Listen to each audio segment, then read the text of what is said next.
Tutandikira wana embuga Ssabasajja Kabaka empologoma ya Buganda Sseggwanga Ronald Mwenda Mutebi II aweereza obubaka obw'amazaalibwa g'omwana wa Katonda ag'omwaka guno era obubaka bwe busomeddwa minisita w'ebyamawulire n'okukunga abantu mu Bwakabaka era nga ye mwogezi w'Obwakabaka ow'ekitiibwa Isiraeli Kazibwe Kitooke.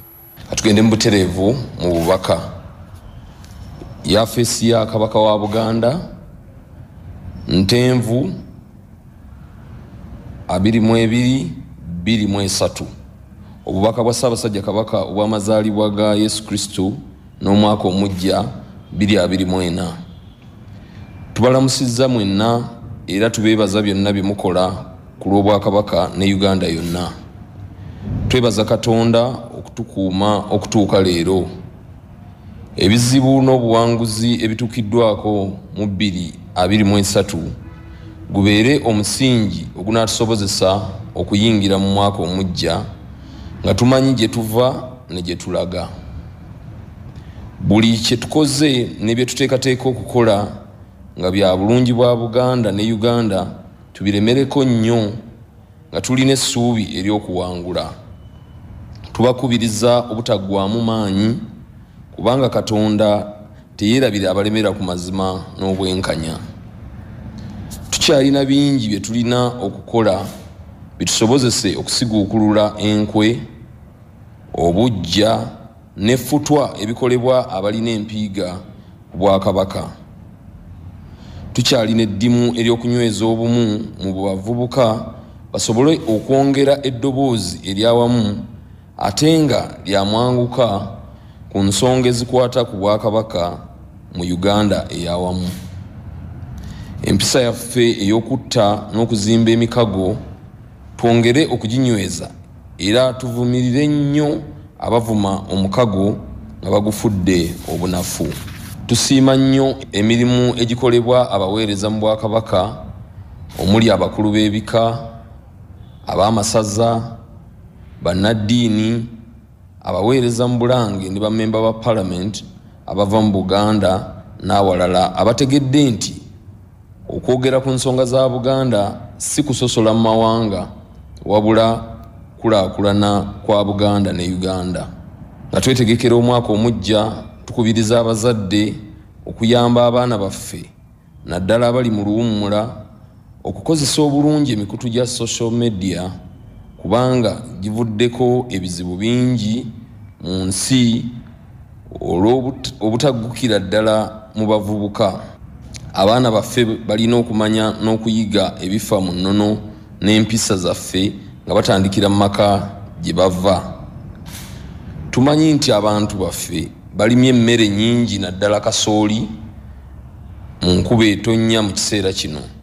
Tusuubira nga gavumenti eneeyamba abalimi okutundira ku bbeeyi esaanira entuuyo z'omulimi era baganyulwe mu maanyi gaabwe. Tubaagaliza Ssekukkulu ey'essanyu n'omwaka omujja ogujjudde emirembe n'okwefumiitiriza ku mbeera ya Buganda ey'enkya. Nassaako omukono Ronald Mutebi II Kabaka wa Buganda. Awangale ayi Ssabasajja Kabaka. Ministry y'ebyobulamu n'abavujiriza batakabanira okulwanyisa omusujja gw'ensiri batandise okutalaga ebitundu bya Kampala n'emiriraano okukubiriza abantu okutwala obutimba bw'ensiri nga kikulu ddala era nga buno butandise okugaba mu Kampala olwaleero. Enteekateeka eno esuubirwa okumala ennaku 4 okutuuka ku Sande. Ministry y'ebyobulamu egambye nti kabwefubeewo okugaba obutimba bw'ensiri agendereddwamu okulwanyisa n'okukendeeza omuwendo gw'abantu abakwatibwa omusujja gw'ensiri buli mwaka nga buli lunaku ebiwandiiko biraga nti abantu abali wakati we 13 ne 15 be bafoola omusujja gw'ensiri. Gavumenti okuva mu mwezi ogwokuna ezeegaba obutimba bw'ensiri era nga abazze batalaga disitulikiti eziri mu bendobendo omusujja gye gusinga okuba omungi okutuusa wano mu Kampala enteekateeka weegenda okukomekkerezebwa.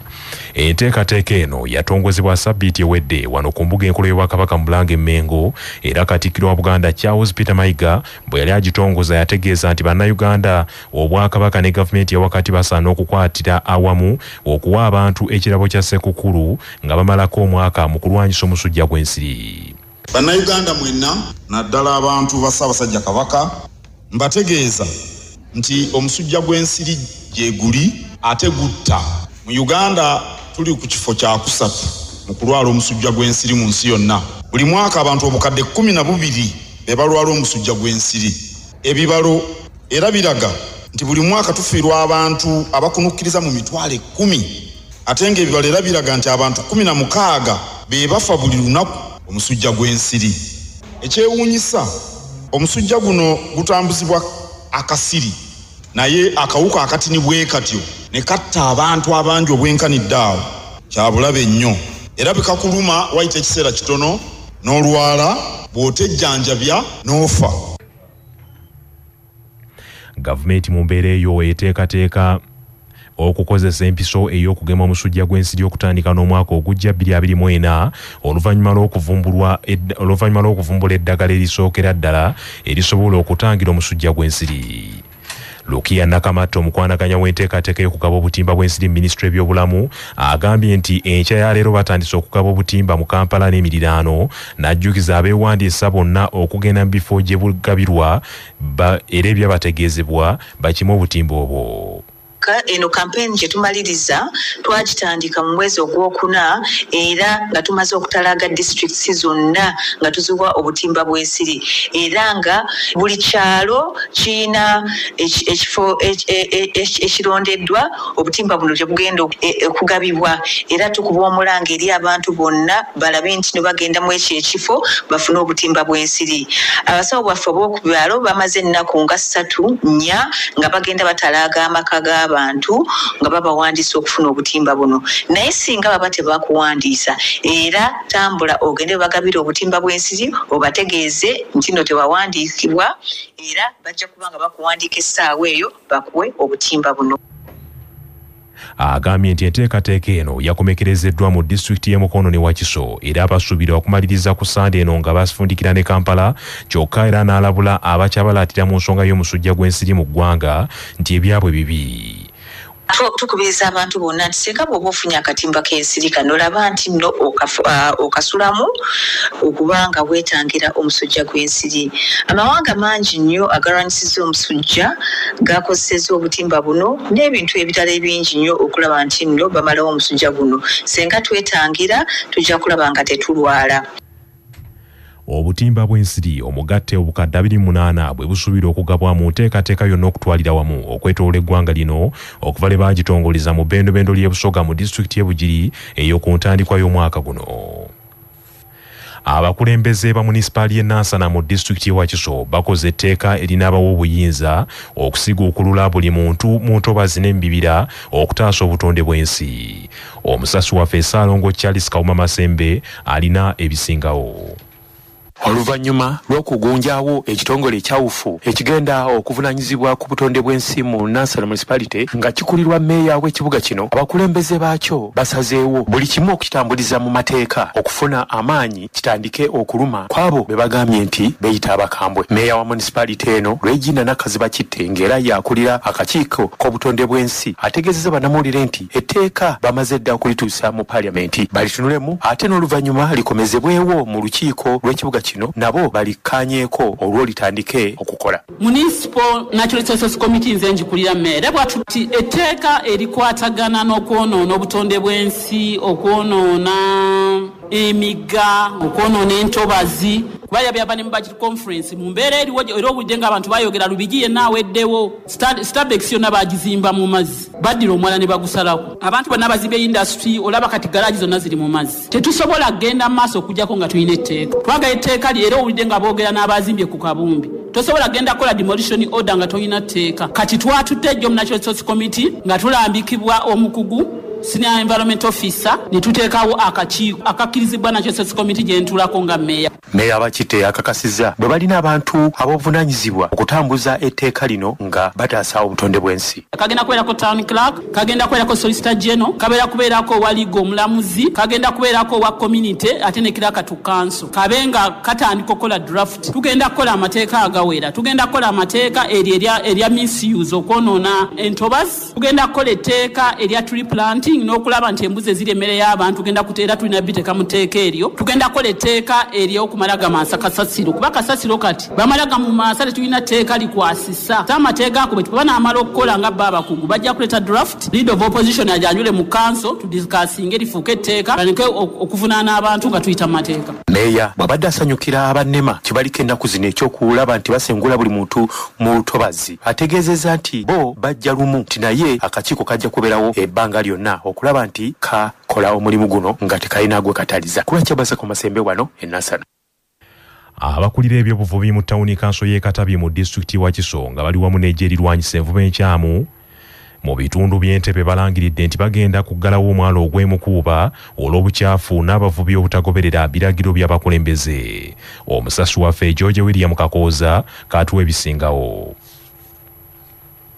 Enteekateeka ey'okuggalawo omwalo guno ogw'emukuuba ejjidde mu birowoozo eby'abakulembeze ab'ebyenvuba mu tawuni kanso ey'e Katabi abakulembeddwamu Rachel Nakalembe ne ssentebe wa LC yokusatu ku tawuni kanso eno Kalema Ronald Basamulekere oluvannyuma lw'okukyalako ku mwalo guno nga babanjulira omusirikale omujja avunaanyizibwa ku kulwanyisa envuba emenya amateeka Lieutenant Frank Akandanaho ne kizuulwa nti abavubi bano bakoze buli kye basobola okumenya amateeka ku mwalo okukulembeza obukyafu awamu n'okugaana okusasula emisolo gya gavumenti egiragibwa. Abakulu bano kwe kulaga obwennyamivu bwabwe era nga gye luggweredde basazeewo ti singa abavubi bano tebakyusa nkola zaabwe omwalo gwabwe guno gugenda kuggalwawo.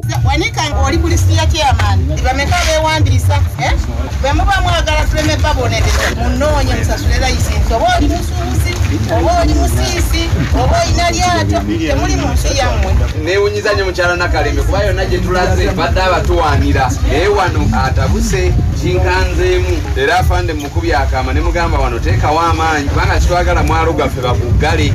Kyokka abavubi bano oluweereddwa omukisa okubaako bye bannyonnyola bategeezezza nti emirimu gy'okumwalo gwabwe gyaziŋŋamira ddala nga gwaddirira oluvannyuma lw'etteeka ly'ebyobuvubi lye bagamba nti lye lyabakosa okuddirira ddala nga tebakyaweza wadde amaato 5 ku mwalo gwabwe guno. Kyokka nga waliwo abavubi abasoba mu 3 kwe kusaba abakulembeze n'okusingira ddala ababaka ba paalamenti okubayamba bakola enkyukakyuka mu tteeka n'abavubi abasookerwako basobole okukakkalabya emirimu batuukirize n'emisoso gya gavumenti. Tuli mu mbeera ya kweyiya abalina kapita eyaffe tusaba gavumenti gy'oli yonna n'omubaka singa ddala omubaka owange Matovu Charles mu Bisiro antwala musaba atwale ku tteeka lino baliddemu baliteeseeko. Ku CBS FM ey'obujjajja nze George William Kakooza Entebbe. Entiisa ebuutikidde abatuuze b'e Makonzi mu ggombolola y'e Bukakata mu disitulikiti y'e Masaka. Poliisi bwe badde ejjayo omulambo ogw'omwana agambibwa nti yattiddwa nnyina amuzaala n'amusuula mu kibanja ky'omutuuze. Omwana attiddwa wa myaka 5 era kigambibwa nti nnyina olwamaze okumutta yamazeemu omusulo. Omusasi waffe Ssaalongo Edward Tomusange Kayinja alina ebisingawo.